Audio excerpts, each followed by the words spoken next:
What's up, guys and gals? I'm your host Mike Peel, the FPC Virtual Channel, and I'm going to show y'all folks how to go from here on Adobe Fuse and get to here on Adobe Dimension. So stay tuned and check it out.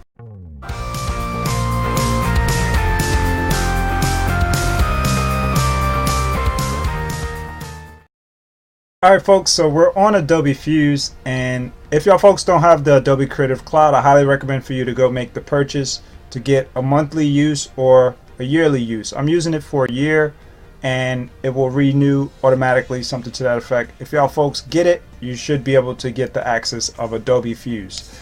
So pretty much, in order to do all this stuff, let's start over from scratch. Y'all folks see this pretty cool character I came up with. All I did was change the eyes and some of the textures. So I'm going to save this just because I want to get back to it. So I'm going to call it test female 1. If you want to save anything, make sure you save it to a subfolder that you created. Actually, I'll call it test female 1. Oh, actually, yeah, it's good because these are different folders. We'll just type in Fuse like that and save it. So make sure you create a folder for any of your different projects so you can basically relocate it. This is subfolders and folders within folders from your desktop PC or laptop. I'm going to save it. And so let's go back to File and go to New Model and start over from scratch. So this is basically how you start on Adobe Fuse. If you never used it, pretty much it's user-friendly and it's straightforward. You're going to go over here to the right of the screen and then click on any of the heads you want to create. So say you wanted to create a male or a female, that's up to you. I prefer to create a female because I want to create something that I haven't created before. And I did a bunch of males, I did a bunch of females, but I want to create something unique. So let's go with this particular female, let's see. Or I don't know, whatever. So you choose a female. I'm not going to go for a body type. I'm just going to go for the head because I want to play around with the head. I want to play pretty much to create something that looks unique that I can manipulate. Now I do want some hair. The hair to me on a female like this looks like a male, so I want to try to get some hair.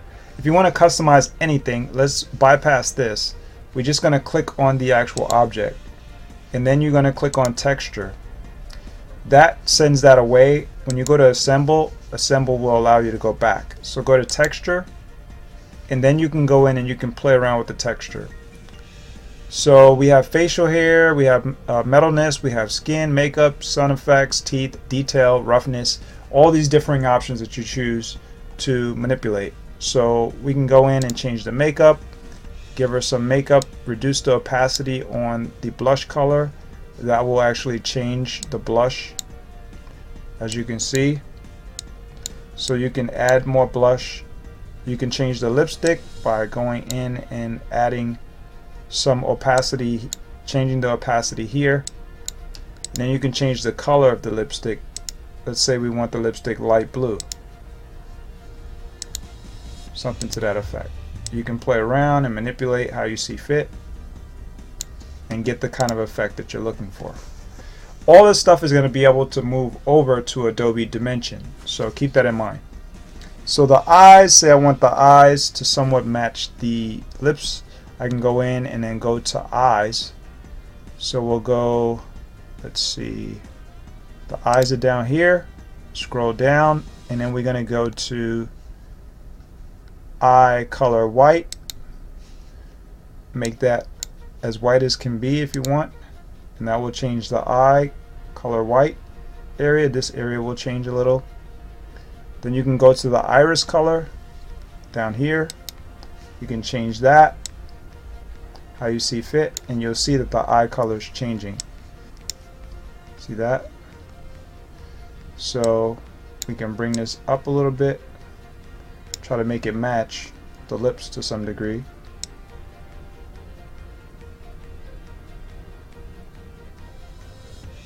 It's not easy to match that, but that's probably close enough right there.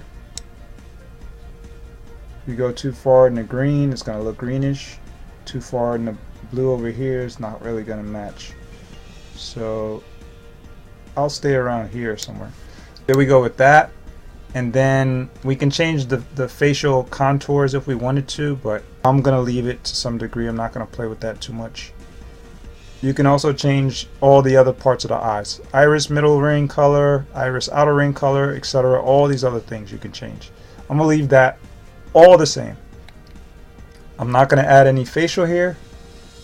And metalness, you can do that. If you want to, you can change the metallic look on the actual character. With the other character, I left it around here, so it's a slight glow. That may make a effect when I bring it over. So that's that. We're gonna click these drop menus just to bring all this back in, and then let's see the detail. I don't know about all that part. We're gonna leave the teeth the same way. We can go in and customize other things. Let's go in and customize other things. If you want to customize specific things, you can click it, and you also can move the mouse to do a specific adjustment.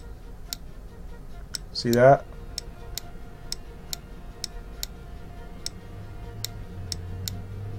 So that's up to you how you see fit. You can use your mouse, or you can use these levers up here. Wow. So let's see, narrow mouth. Let's try this, play with this. Down mouth, up mouth. That's the head, right? It's not really doing anything. Big mouth, small mouth.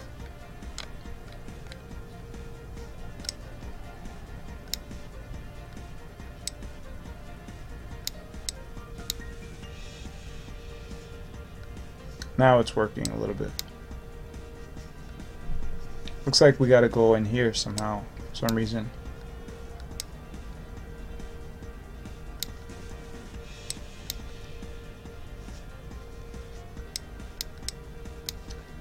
Alright.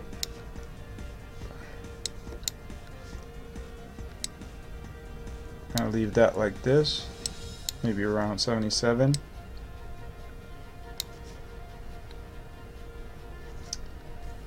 We're not going to mess with the nose too much.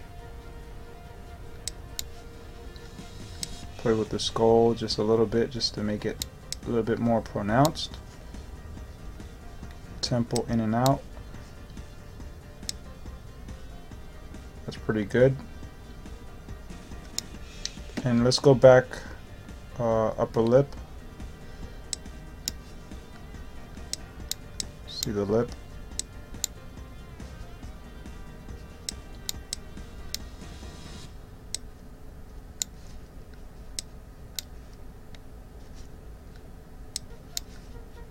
Mouth up.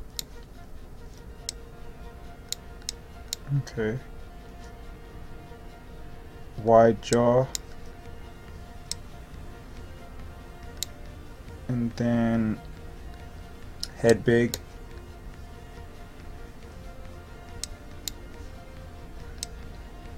Yeah, that's pretty cool. I like that.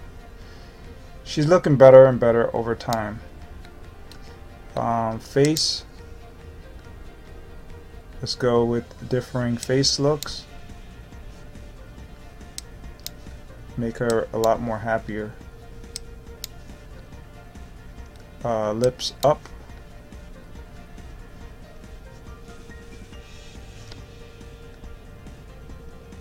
Mouth open.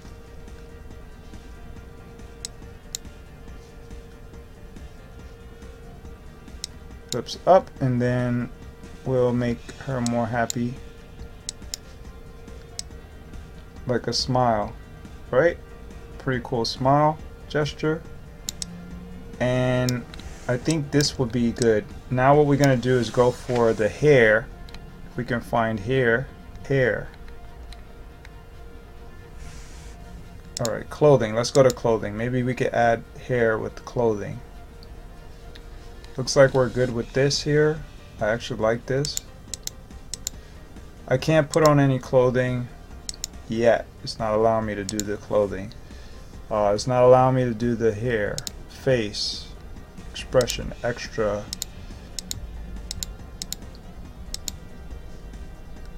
head. I don't have anything else for the head. Teeth, forward, back, no. Teeth forward. Teeth up. How do you get teeth up? There we go. Because she's smiling, you gotta move those teeth up. There we go. So that makes a better look. See that? She definitely looks a lot different from when I first started. So that's the idea. You want to create something unique and build upon it.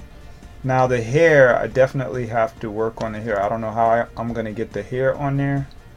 Maybe I can move an external surface onto it. Edit. No. File, you can import and import clothing or import substances, stuff like that. So I definitely want to give her some hair, but for now this is pretty much the base that I want to work with, and I'm going to send her to Adobe Dimension. So we go to File, Export, Export Model as Object. Then you make sure you check everything that's here, leave it checked, don't change anything, and go to OK. That's going to allow you to create a folder / subfolder as an object file, OBJ file.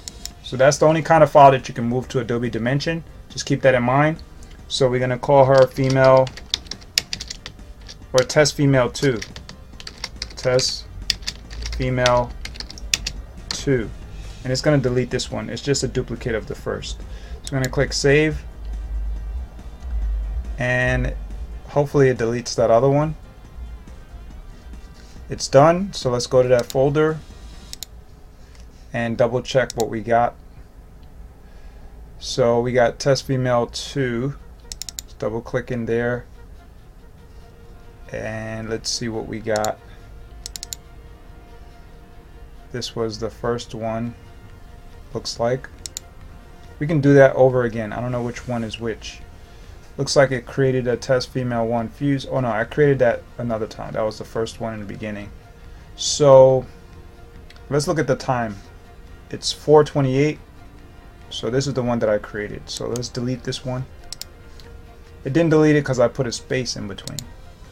Alright, so now that we have this test female 2, we can go in on here and I'll show you exactly how to do this from scratch.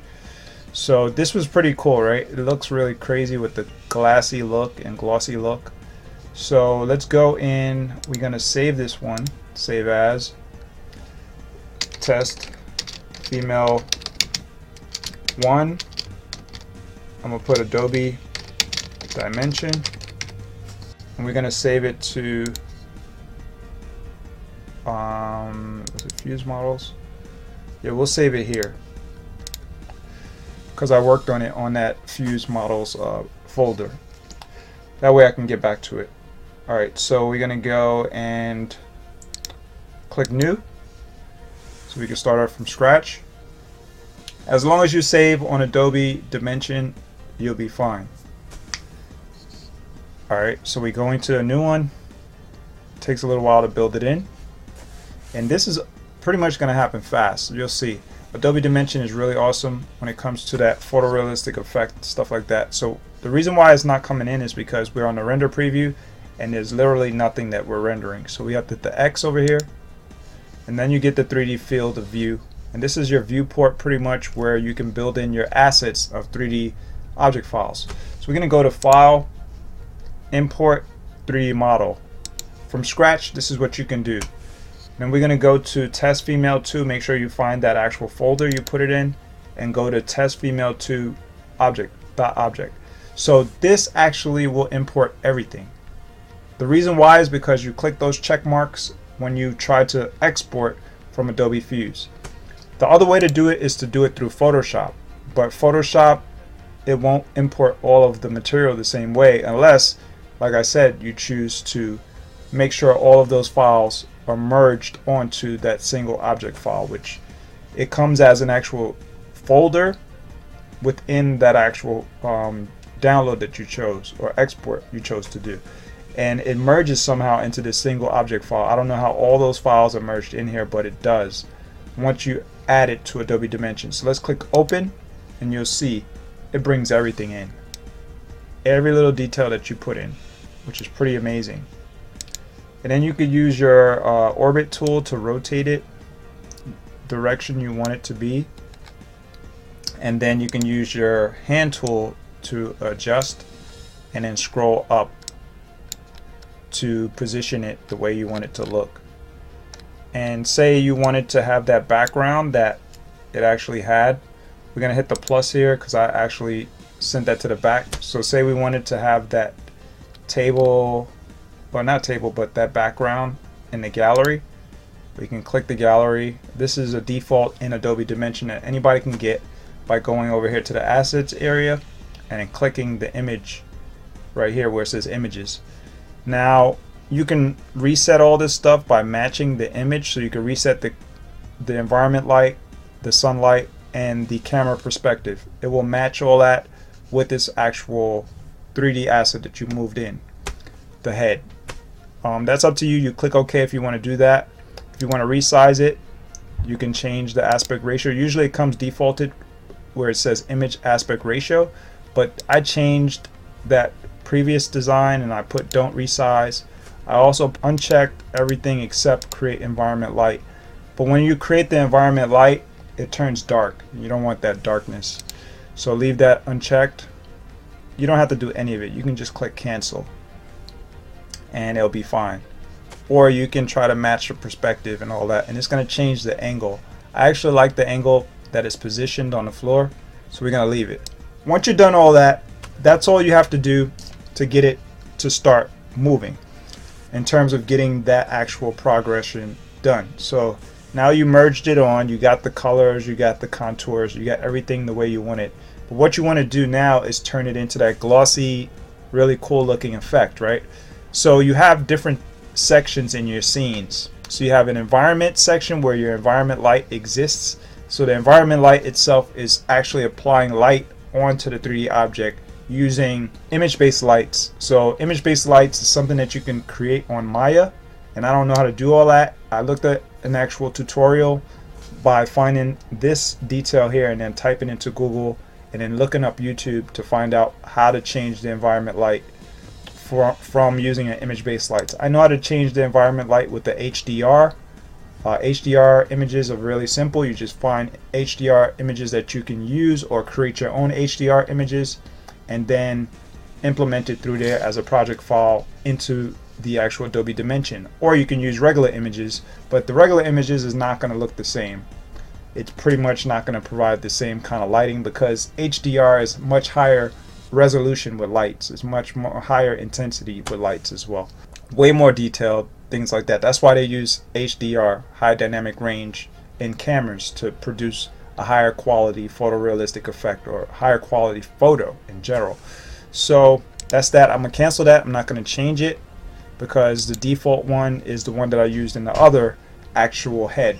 So what I want to change is actually this folder here, which is the material. So the material folder, you go in and you go to the body, and I believe it's the body that I changed, and you hit this little arrow here. You go to pack the material, and then you can go to the roughness and then take the roughness down to 0, and bam, now you got this effect. Pretty cool, right? That's all you have to do and it's done. So now what you want to do is go to render. So when you try to render it, make sure you position it the way you want it to be positioned. Try to center it the best way you can in this actual viewport. You can click the plus to make sure you're fully in the center. This gray part and this gray part isn't the center. This is basically not going to show up in your graphic. So if you want the best graphic possible, make sure you stay within the parameters here of the viewport, and then click on render preview and just give it some time. Leave your mouse inside the viewport area and it will go in and try to render the best possible render of a 3D 2D graphic in the photorealistic effect as possible. So there you go with that, and that's basically how I did it. So it's something really simple and not really that hard. Moving and merging from Fuse, Adobe Fuse, over to Adobe Dimension, and you can do some amazing stuff with simplicity. Hopefully y'all folks like this video. Feel free to hit the thumbs up, feel free to subscribe to my channel, and definitely feel free to keep going with this series, because it's much more than meets the eye. A lot of the stuff that I learned is through referencing things, researching things on Google and YouTube.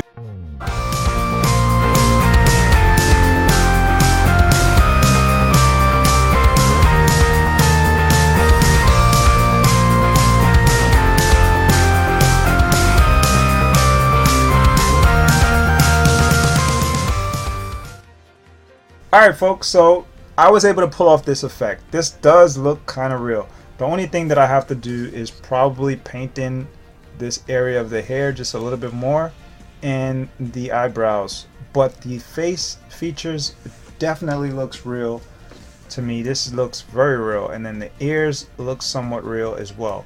And I'm blown away that I was able to get this kind of a complexion and the texture and all of that stuff. So I'm going to reveal the actual secret that I used on the properties area here for Adobe Dimension. If y'all folks want to tune into that next video, feel free to check it out. That's what's coming next. I'll catch you next time. Peace. Oh, and feel free to subscribe, feel free to hit the thumbs up, feel free to become part of the FBC virtual tutorial series that I have running for Adobe Dimension, or for any of the other stuff that I have to offer. I'm digging deep into trying to realize how to bring the best high quality photorealistic effects through Adobe Dimension using 3D modeling tools and whatever I can come up with. So other than that, that's all I got. Peace.